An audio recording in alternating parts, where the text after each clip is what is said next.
Oh, hey, you must be wondering why I'm on the toilet filming a video. Well, this toilet's a little bit small for me and I'm getting a new one. So I'm going to show you the difference between my old one and my new one. First off, this one is like a toddler height toilet, and I'm 6'3", so that's pretty low for me. The new toilet's gonna be 21-inch seat height, so it's gonna sit up a lot higher. Other issue I have with this one is the length of the bowl right here is kind of, narrow. It's not very long for me, and yeah, I'm a long person, so that puts a pretty small seating area.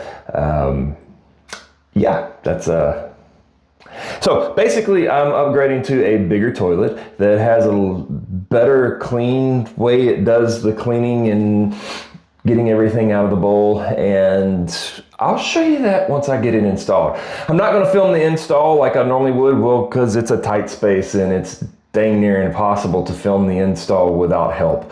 So I'll come back to you after the install is done and show you the new toilet and kind of show you the differences between the two.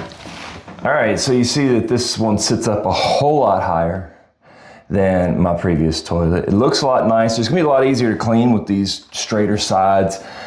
This one's 21 inches tall, which is great for somebody of my height. The other one was like 16 inches. That's a 5-inch difference. That's a lot. 5 inches is a lot. It does have the elongated bowl, so it's a good bit longer here, which is more comfortable for me.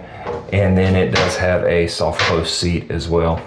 So the seat will close down nice and quietly, so there's no slamming of toilet bowl seats in the middle of the night. Also, it has the tornado or vortex flush. You have a spot of water that comes out here, and then there's another one that comes out right here. And so when you flush it, you get this vortex action here that makes sure and cover every bit of the bowl to leave nothing in there. It also fills up a lot faster than my old one. That's my new toilet. It's pretty awesome.